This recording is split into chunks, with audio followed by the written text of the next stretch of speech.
नमस्कार, मैं हूँ मनविंदर। आप सभी राष्ट्रवादियों का एमबीए नेटवर्क में बहुत-बहुत स्वागत है।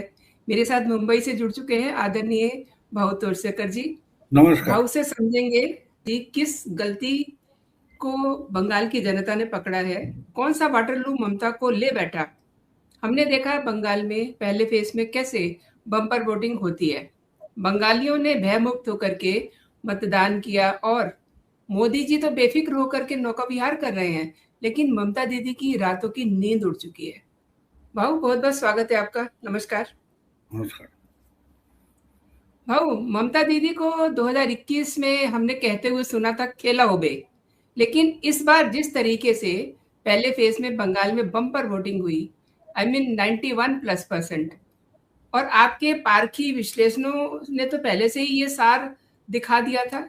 ये मैं समझना चाहती हूँ कि जो जनता ने वोटिंग करके खेला किया है, ये क्या उनके करियर का आखिरी मेला साबित होने वाला है? देखो, सत्ता में होना उसका मतलब ही पार्टी में होना या पार्टी होना, पॉलिटिक्स में होना नहीं होता। सालों से बहुत सारे लोग बीजेपी वाले हो गए, पहले जनसंघ था, फिर सोशलिस्ट थे, कम्युनिस्ट थे, सालों से अपोजिशन में बैठे हैं। उनसे कौन सी बड़ी बात है? सत्ता में होने का मतलब ही पॉलिटिक्स में होना नहीं होता। आप जनता के लिए हो कि नहीं, जनता के फायदे के लिए हो कि नहीं, जनहित के लिए हो कि नहीं, राष्ट्रहित के लिए हो कि नहीं, इस पर आपका पार्टी पॉलिटिक्स में होना निर्भर होता है। तो ये ऐसा नहीं होगा, वो उन पर निर्भर होता है। केजरीवाल का उदाहरण ले लो, उसको सत्ता की इतना चस्का लग गया, जी। ऐशो आराम का इतना चस्का लग गया कि वो सत्ता के बाहर बैठ नहीं सकता। अगर दिल्ली में उसने अपने लिए शीश महल बनाया था, अगर वो सत्ता जाने के बाद निकल गया तो उसको भागकर पंजाब जाना पड़ा, वहां जाकर ऐशो आराम की जिंदगी काट रहा है। पंजाब सरकार का हवाई जहाज का इस्तेमाल कर रहा है। दूसरी जगह हमारे यहाँ देवेंद्र फडणवीस 5 साल मुख्यमंत्री रहे, लेकिन फिर गड़बड़ हो गई 2019 में। उनके साथ उद्धव ठाकरे ने दगाबाजी करी थी, अपोजिशन लीडर बनना पड़ा। वो अपोजिशन लीडर बन के काम कर रहे थे, कोरोना था, कोरोना के समय भी गांव गांव घूम रहे थे अपोजिशन लीडर, और मुख्यमंत्री घर में छुपा बैठा था। तो पॉलिटिक्स से खत्म नहीं हुए ना, 5 साल बाद फिर आ गए। 2.5 साल बाद जो सरकार बनी उसमें उप मुख्यमंत्री थे, और 2024 का चुनाव खत्म हो गया, मुख्यमंत्री फिर से बन गए। तो मेहनत करने के लिए जो बैठे हैं, मेहनत करने को जो तैयार है, उनकी करियर कभी खत्म नहीं होती। सवाल यह है कि आपको सब रेडीमेड चाहिए, दूसरा कोई देने वाला चाहिए। तो भिखारी जो होता है, भिखारी की कोई या मेहरबानी पर जिंदा रहने वाला होता है, उसकी करियर खत्म हो जाती है। ममता की करियर मैं नहीं मानता। ममता तो कार्यकर्ता से उभर कर ऊपर तक आई है, वो मेहनती भी है। हाँ, कुछ वक्त ऐसे हो जाता है कभी कभी कि बहक जाता है इंसान। ममता बहक गई है, ममता बहक गई है, और उसका कारण उन्होंने बहुत सारी गलतियां की है। तो गलतियों की कीमत उनको चुकानी पड़ेगी। अगर वो चुकाएगी, जो इंदिरा गांधी ने की थी, इंदिरा गांधी को खुद को हारना पड़ा था, उनका बेटा हार गया था, लेकिन 2.5 साल बाद फिर से वापस लौटी है, बाउंस बैक हुई है। तो ऐसा कुछ नहीं होता कि एक चुनाव हारने से आपकी करियर खत्म हो गई। उम्र आगे चली गई है, अब नए सिरे से शुरुआत करना उनके लिए मुश्किल है, और यहां तक आने की जरूरत ही नहीं थी। बात यह थी कि केजरीवाल हो या ममता हो, आपको लोगों ने अपने लिए चुना है। दिल्ली की जनता के लिए हो या बंगाल की जनता के लिए हो, अगर तुम्हें सत्ता लोगों ने दी है तो उसका फायदा कुछ ना कुछ तो जनता को मिलना चाहिए। ना दिल्ली में मिला, ना 10 साल में या 15 साल में बंगाल की जनता को कुछ फायदा मिला। और आप रोज के रोज रोज 15 साल हम क्या देख रहे, ममता सेंटर से लड़ रही है। किस लिए लड़ रही है? अब मोदी सरकार की अलग अलग योजनाएं, आपका पॉलिटिक्स मोदी के खिलाफ होगा, लेकिन मोदी की जो योजना है, सेंटर की जो योजना है, स्कीम्स है, वो अगर आम जनता के लिए है तो उसका इम्प्लीमेंटेशन करने में क्या गलत होता था। लेकिन इनको मोदी के नाम का कुछ भी बंगाल में नहीं चाहिए। हो गया खेला, और बुरी तरह से हार गए। परसों मैं देख रहा था, हमारे महाराष्ट्र के मुख्यमंत्री देवेंद्र फडणवीस बंगाल में प्रचार के लिए गए थे बीजेपी के, और वहां उन्होंने प्रेस कॉन्फ्रेंस की तो उसमें बोला, मुझे बुरा लगता है, मेरी समझ में नहीं आता है कि मैं खुशी जताऊं या दुख जताऊं, क्योंकि बंगाल से 6,000 इंडस्ट्रीज कंपनियां महाराष्ट्र में अकेले आ गई, और कहीं गुजरात में गई होगी, कुछ चेन्नई में गई होगी, और कोई बंगलोर कर्नाटक में गई होगी। तो बेकार ही बेकारी, 15 साल से कोई नया एम्प्लॉयमेंट जनरेट नहीं हुआ। बहुत सारी कंपनियां अपना कारोबार लपेट कर निकल गई। और क्यों? मुझे मोदी से लड़ना है। आपको याद है जब 2014 में लोकसभा का चुनाव था, तो 50वें दिन केजरीवाल ने दिल्ली की मुख्यमंत्री पद का इस्तीफा दे दिया था और निकले थे वाराणसी, मोदी जी को हराना है। अरे मोदी जी हराने से क्या होने वाला था? ना उसमें दिल्ली की जनता का कोई काम होने वाला था, ना भ्रष्टाचार खत्म होने वाला था। ये आपका पॉलिटिकल एजेंडा है। जब आपका पॉलिटिकल एजेंडा और आम जनता के कुछ हित के काम एक साथ आ जाए तो उसमें पॉलिटिकल एजेंडा जाता है। देखो, हम कहीं सचिन तेंदुलकर का, महेंद्र धोनी का, या ऐश्वर्या राय, या ये कौन अभी रणधीर कपूर, रणवीर सिंह है, या अमिताभ बच्चन है, उनका एड देखते हैं तो क्या अमिताभ बच्चन को बेच नहीं रहे? अमिताभ बच्चन कोई प्रोडक्ट लेके आता है तो अमिताभ बच्चन को देखेंगे, उसमें ही हमारा प्रोडक्ट देखा जाएगा। तो एजेंडा प्रोडक्ट है, लेकिन लोग देखने किसको आते हैं? अमिताभ बच्चन को। तो आपको ये समझदारी होनी चाहिए कि एजेंडा कितना हो और लोगों की जरूरत कितनी, वो देखना पड़ता है। केजरीवाल हो या ममता हो, उन्होंने वो बड़ी भारी गलती की कि उनको जनता कहाँ है पता नहीं। जनता ने हमको दिया है तो बस हम जनता के लिए भगवान हो गए, जो हम करेंगे वही हमारा आशीर्वाद समझकर जनता को जीना पड़ेगा, इस ढंग से वो जा रहा। अब ये चल जाता है तब जब सामने कोई चैलेंजर नहीं होता। चैलेंजर नहीं होता इसलिए आप 2 बार या 3 बार जीत जाते हो। सीपीएम का या लेफ्ट फ्रंट का जो बंगाल में गवर्नमेंट था, वो 6 बार चुनकर आया, क्योंकि उनके सामने कोई चैलेंजर नहीं था। आम जनता को, वोटर को भरोसा नहीं हो रहा था कि कांग्रेस हो या और कोई पार्टी हो सीपीएम को हराएगी, इसलिए वो रिपीटेड चुनकर आ रहे थे। देखो, एक बात होती है, लोगों को बदलाव चाहिए, लेकिन बदलाव के नाम पर अगर कोई बिखराव आता है तो वो भी नहीं चाहिए।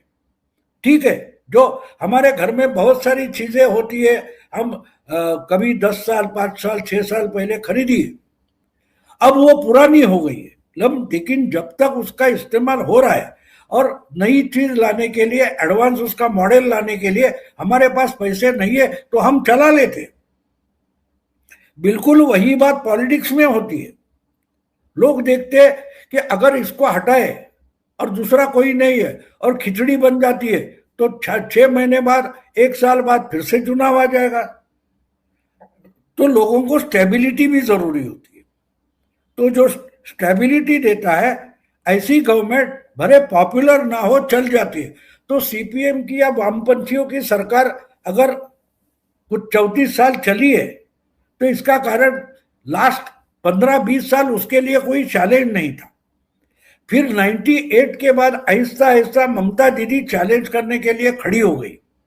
वो तो कांग्रेस में थी, वो सीपीएम को हराना चाहती थी, लेकिन कांग्रेस का दिल्ली का हाईकमांड उसके लिए राजी नहीं था।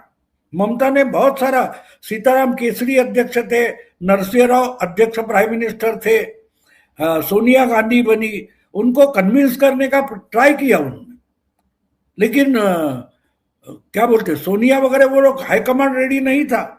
तो ममता दीदी अलग हो गई।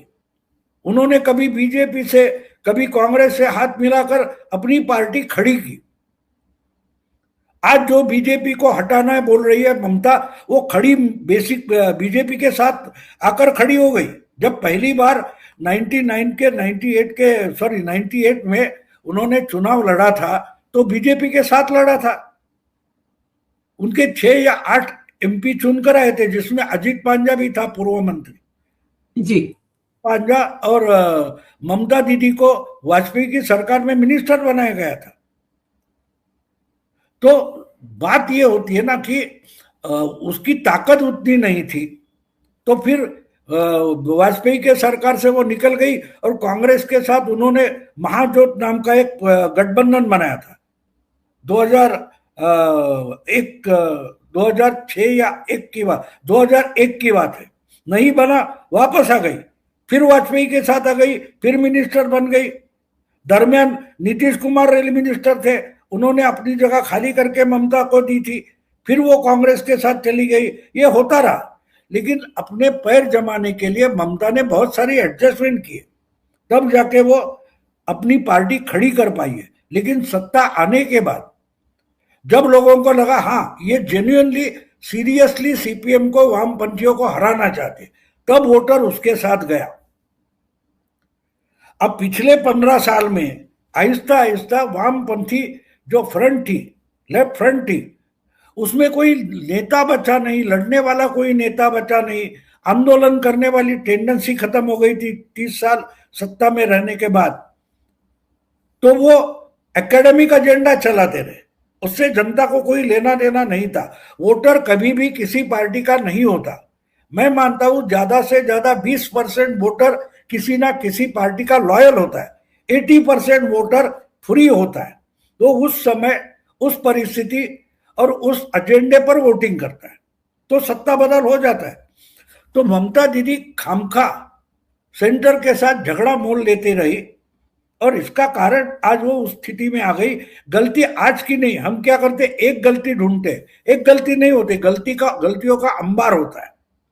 वो बोलते हैं ना, शिशुपाल को भगवान ने बोला था, सब अपराध पूरे होने तक रुकूंगा, तो 100 अपराध पूरे हो गए और सामने चैलेंज भी खड़ा हो गया, तो लोग बोलते चलो अल्टरनेटिव है, हटाओ इसको। ये परिस्थिति, गलती एक नहीं, गलतियों का अंबार लगा हुआ। और भाऊ देखिए, अभी दूसरा फेज बाकी है और हवा ये बनाई जा रही है कि दूसरे फेज में बड़ी हिंसा होगी, एंड अक्सर दीदी विक्टिम कार्ड खेलती हैं, लेकिन आपकी बारीक नजर क्या कहती है? नहीं, वो तो पिछले 2-3 महीने से चल रहा है, हर मीडिया बोल रहा है। एक कौन मुझे दिखाओ, कोई कौन नहीं बोल रहा था कि वेस्ट बंगाल में हिंसा नहीं होगी। ये लोग सब चुनाव आयोग का मजाक उड़ा रहे थे ना। इतनी बड़ी तादाद में, बड़ी संख्या में सेंट्रल फोर्सेस लाके रखे गए और हम बिना हिंसा का चुनाव करेंगे, ये चुनाव आयोग बोल रहा था। इसका मजाक कौन उड़ा रहा था? सिर्फ टीएमसी नहीं, मीडिया उड़ा रहा था मजाक। ऐसे क्या होता है? अरे बंगाल की तो कल्चर है, चुनावी हिंसा होती ही है। क्या हुआ पहले राउंड में? एक कई 12 घंटे पहले कुछ ही दूर गांव में एक बम फटा था, कोई छुटपुट घटनाएं हो गई, उससे ज्यादा नहीं। और जहां हुई वहां ऐसे सबक सिखाया। और ये सेंट्रल फोर्सेस वोटिंग होने के बाद भी उसी गांव में रुके हैं, उसी जगह पर, उसी डिस्ट्रिक्ट में रुके हैं। तो कहां से होगा? ये हवा पैदा करना होता है, वो तो चलता रहता है, उसमें कोई बड़ी बात नहीं। वैसे तो ममता ने बोल दिया कि मैं अभी दिल्ली की सत्ता उखाड़ दूंगी, और वो ट्रंप को भी उखाड़ सकती है। संजय राउत रोज किसी ना किसी को उखाड़ रहे हैं। अब बंगाल में भाऊ एक कहावत है कि लेफ्ट की जमीन पर टीएमसी ने अपनी इमारत खड़ी की, और आज वही लेफ्ट जो है बीजेपी की तरफ शिफ्ट हो गया है क्या? लेफ्ट आने के पहले कांग्रेस थी, तो कोई किसी की जमीन नहीं होती। कभी बाबर इस देश का बादशाह था, उसकी 5 जनरेशन बादशाह हो गई। आज उनकी 19वीं पीढ़ी क्या कर रही है मालूम है? कोलकाता में पकौड़े तलकर बेच रही है। तो बाबर की जमीन पर कांग्रेस खड़ी हो गई, ईस्ट इंडिया कंपनी खड़ी हुई। ये कहां से भाषा आती है? एक बात, सत्ता का मतलब ये होता है जिसकी लाठी उसकी भैंस, जिसकी ताकत है उसकी सत्ता होती है। तो लेफ्ट की जमीन पर ममता खड़ी हो गई, ये गलत है। उसको वोटर का सपोर्ट मिला, वोटर ने बोला चलो इसको ट्राई करते हैं। कांग्रेस को किया था वामपंथ को किया था, जब चलो आज इनको करते हैं, आज बीजेपी को ट्राई करने, अगर बीजेपी नहीं करेगी तो बीजेपी को हटाएंगे। तमिल कर्नाटक में बीजेपी 2 बार चुनाव जीती, 2 बार हारी भी है, तो लोग ट्राई करते रहते। आम जनता जो होती है वो पॉलिटिकल एनालिस्ट नहीं होती, वो उसके थाली में क्या आता है, उसके घर में क्या आ रहा है, उसकी जिंदगी कैसी है, वो आम जनता वोटर जो होता है वो पॉलिटिकल थियोरी पर अपना वोट बनाता नहीं है, ना दान करता है उसका, वो अनुभव पर करता है और अनुभव पर थियोरी बनती है। हमारे यहाँ एक विमर्श ऐसा बन गया है कि थियोरी पर अनुभव बनता है। हमारे यहाँ एनालिसिस ओपिनियन पोल गलत इसलिए होते हैं कि वो थियोरी के आधार पर अनुभव करते हैं। वास्तविक में देखो, पहले चुनाव पहले राउंड का वोटिंग देखो, क्यों नहीं वायलेंस क्यों नहीं हुआ है? प्री पोल वायलेंस, पोस्ट पोल वायलेंस, क्या भाषा चल रही थी। जिनके हाथ में सीआरपीएफ के हाथ में डंडा है, वो मारने की अथॉरिटी उनको सुप्रीम कोर्ट ने दी है। ये जिनके दिमाग में पहुंचता नहीं वो एनालिसिस कर रहे हैं तो गलत होगा, क्योंकि वो थियरी में बैठे हैं, उनको वास्तविक दुनिया मालूम नहीं है। एक बात देखो, वहां घर घर में वो अभया जिसको का नाम दिया गया, आरजी कार अस्पताल में जो मेडिकल की स्टूडेंट लड़की थी, उस पर बलात्कार हुआ, सामूहिक बलात्कार हुआ, उसकी हत्या हो गई। उसकी माँ घर घर घूम रही है, उसको बीजेपी ने टिकट दिया है, वो जहां जहां जा रही है वो नहीं रो रही है, उसके गले पड़कर महिलाएं रो रही है। अब ये जिनको दिखाई नहीं देता वो बोलते हैं कि बंगाल में ममता की वोट बैंक है महिला, और तो क्या वो मर्द है जो घर घर घूमकर जो महिलाएं उसके गले पड़ के रो रही है? वो कौन है? गले पड़ने वाली भी महिला है और जो बेटी की माँ है वो भी महिला है। तो वो महिला वो बोलती तक नहीं, जाके खड़ी रहती है दरवाजे पर। लोग घर से निकलकर बेटियां बच्चियां गृहिणियां बाहर आती है, उसके गले पड़कर वो रो पड़ती है। उस आंसुओं के बाढ़ में ममता दीदी बह जाने वाली है। और ये थियरी कर रहे हैं मुस्लिम और महिला, ममता दीदी का स्ट्रांग पॉइंट है। ये कहां से आ गया? थियरी पर आधारित है। अनुभव क्या बोल रहा है? बिल्कुल अलग कुछ कह रहा है। जो इनको देखना नहीं, उनका तो विमर्श गलत हो जाएगा, ओपिनियन पोल गलत हो जाएगा। और भाऊ, आप हमेशा कहते हैं ना कि राजनीति में 2 और 2 5 होते हैं। बंगाल के जो चुनावी गणित है, इसमें 5वां फैक्टर आप क्या देख रहे हैं? क्योंकि बड़े-बड़े सर्वे जो हैं उनको तो वो चीजें दिखाई नहीं दे रही, लेकिन आपकी अनुभवी आंखें साफ देख पा रही हैं वो सब चीजें।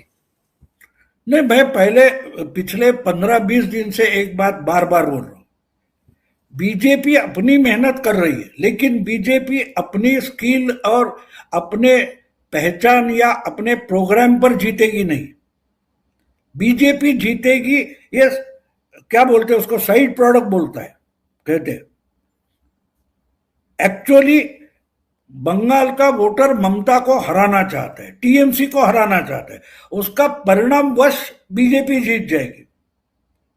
तो बीजेपी ये नहीं बोल सकती कि हमने मेहनत की इसका ये फल है। नो, हिंदू हराएगा ममता को, टीएमसी को हिंदू हराएगा, क्योंकि जितना मुस्लिम कंसोलिडेशन हुआ है उतना ही उसके काउंटर में हिंदू कंसोलिडेशन हुआ है, और हिस्टोरिकल हिंदू कंसोलिडेशन हुआ है। बंगाल में पहली बार बंगाल का हिंदू हिंदू बनकर वोट करने निकला है। हम अगर पहले दौर का जो वोट चल रहा था, वोटिंग में देख रहा था, उसके वीडियो मैंने देखे, न्यूज देखिए, तो उसमें जिस ढंग से सुबह 1-1 घंटा पहले आकर लोग लाइन में लगे थे, कुछ दंगा नहीं होगा, हिंसा नहीं होगी, इसका जो विश्वास दिखाई दे रहा है ना, वो बदलाव का पहला चेहरा है। जो लोग हिंसा से डरते थे, वायलेंस से डरते थे, वो 1 घंटा पहले आकर वोटिंग सेंटर पर आकर लाइन लगाते हैं। और इतना आसान भी नहीं है। वोटिंग सेंटर में जाकर बटन दबाने के पहले 3 बार उनकी जांच होती है। 3 बार जांच होने के बाद वो रिटर्निंग ऑफिसर के पास जाकर अपना ओरिजिनल कार्ड दिखाता है, यानी 4 बार चेक होकर ही ये वोटिंग हो रहा है। तो इसमें अगर 92-93% वोटिंग हो रहा है तो उसका मतलब समझो ये बदलाव है, ये सुनामी है। लोग सही कह रहे हैं। और ये तभी होता है, मैं हमेशा बोलता हूं, जब इतनी बड़ी संख्या में शांति से लोग निकल आते हैं तो उसका एक कारण होता है कि सीटी कुकर की बचती है, इसका मतलब अंदर भाप ज्यादा बढ़ गई है। तो ममता ने 15 साल में नहीं, लेकिन पिछले 5 साल में वो भाप निकालने की कोशिश नहीं की। अगर नहीं की तो कम से कम कुकर के नीचे वाला गैस बंद करना चाहिए, वो अग्नि बंद करनी चाहिए, नहीं तो भाप और जमे, और जमती है तो फटता है, ये फटने वाला है। जो हमने 93% वोटिंग परसेंटेज देखा है ना, उसका मतलब है वो कुकर फट गया है। और जब फटता है तो जिसके हाथ में, जिसके पास है, उसकी हालत क्या होगी, या अपने आप हर एक को सोचना चाहिए। बहुत बड़ी बात कही है बाबू आपने। और देखिए, इतिहास में हर नेता का एक वाटरलू होता है। और जो आपने जिक्र किया अभी, आरजीकर की जो बच्ची के साथ शर्मनाक घटना हुई, कैसे महिलाओं ने, उसकी माँ कुछ नहीं बोली, लेकिन आप भी बता रहे हैं कि उसको लिपट के रो रही थी। और संदेश खाली की जो घटनाएं हैं वो भी कम शर्मनाक नहीं है। नहीं नहीं, बहुत सारी है, बहुत सारी है। ये मुझे देखने को मिला इसलिए मैं बोल रहा हूँ। जी। संदेश खाली है बहुत सारी। रेप और हिंसा ये तो आम बात हो गई। और खुद ममता बोलती है जब कि 8 के बाद लड़कियों को घर से बाहर नहीं निकलना चाहिए, तो ये ममता बोल रही है या लालू प्रसाद बोल रहे हैं? लालू का जंगल राज बोलते हैं, वही मैं चलाऊंगी, ये एक तरीके से ममता बोल रही है। बिहार में बच्चियां, महिलाएं क्या बोलती थी? हमको तेजस्वी नहीं चाहिए, हमको वापस जंगल राज नहीं चाहिए, हमको शाम को 4 बजे के बाद भी घर से बाहर निकलना है। और ममता बोलती है नहीं निकलना, मैं नहीं निकलने दूंगी, मेरे टीएमसी के गुंडे तुम्हें बाहर नहीं निकलने देंगे। यही बोल रही ना ममता, 8 बजे के बाद लड़कियों को घर से बाहर नहीं निकलना चाहिए। तो ये सुनकर क्या महिलाएं ममता के पीछे दौड़ती जाएगी? ये सिर्फ स्टूडियो में बैठे, एसी केबिन में बैठे लोगों के दिमाग का खेल है, इससे ज्यादा कुछ नहीं है। लोग तो उनसे बहुत दूर है, इनका जमीन से रिश्ता टूट गया है, ऐसा एनालिसिस करने वाले। और बाद में बोलेंगे हमको तो ये पता नहीं था, ये तो चमत्कार हो गया। ये 4 तारीख को ही लोग बोलेंगे, वही सही कह लोग रहे हैं। बोलेंगे जो लोग बिहार के चुनाव के बाद यही बकवास कर रहे थे, वो बाद में बोलेंगे। भैया आज क्यों एनालिसिस कर रहे हो भाई? चुप बैठो भाई, जो नतीजे आएंगे तब करेंगे, बोलो। तो ये अपनी ही मस्ती में रहते, अपने भ्रम में रहना चाहते, भ्रम से बाहर निकलने को डरते हैं। आज अगर बंगाल में डरा हुआ कौन है, तो वो जर्नलिस्ट डरे हुए कि हम आज बोल जाएंगे और कल ममता। देखो मुझे तो एक बड़ा लगता है कि जिस तरीके से चुनाव आयोग और सुप्रीम कोर्ट ने नतीजे आने के बाद भी जरूरत हो तब तक सेंट्रल फोर्सेस बंगाल में रहेंगे, ये घोषित किया है, फतवा निकाला है, उसका मतलब साफ है, पोस्ट वायलेंस भी नहीं होने देंगे। और पोस्ट वायलेंस कौन करेगा? अगर ममता हारने वाली है, टीएमसी हारने वाली है, ये दिखाई दे रहा है, फिर भी वायलेंस का डर क्यों है? क्योंकि हिंदू बदला लेगा। ये बात पक्की ध्यान में रखो। पिछले 5 साल पहले जो हुआ था उसका उल्टा होने वाला है। टीएमसी के कार्यालय, ऑफिसे जलाए जा सकते हैं, तो वो भी वायलेंस रोकना है। इसीलिए सेंट्रल फोर्सेस अगले 3 हफ्ते नतीजे आने के बाद भी बंगाल में तैनात रहेंगे। इसका कारण वो है, टीएमसी वालों को बचाने के लिए, मारने के लिए नहीं, टीएमसी वालों को नतीजे आने के बाद बचाने के लिए सेंट्रल फोर्सेस बंगाल में रहेंगे। और देखिए भाऊ, आप टीएमसी की बात कर रहे हैं, तो टीएमसी का जो पूरा बोझ है वो अभिषेक बनर्जी, जो इनके भतीजे हैं दीदी के, उनके कंधों पर है। और क्या लग रहा है, उनका भविष्य क्या लग रहा है? हम दीदी की बात तो कर रहे हैं, भतीजे के लिए तो सारी गलतियां करी ममता दीदी ने। नहीं, भविष्य क्या होता है? आप एक परीक्षा फेल हो जाते हो तो अगली परीक्षा की तैयारी में लग जाओ।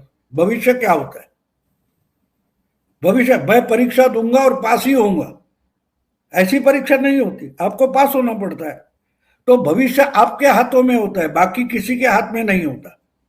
किसी का भी, मोदी का भविष्य भी मोदी के हाथ में, बीजेपी का भविष्य बीजेपी के हाथ में। पिछली बार बुरी तरह से इतना काम करके भी हार गए तो 5 साल लगे रहे, तो बीजेपी का भविष्य 5 साल पहले खत्म हुआ था? बिल्कुल नहीं हुआ था। तो ममता ये चुनाव हार जाएगी इसका मतलब ममता खत्म नहीं होती। उनका भविष्य उनको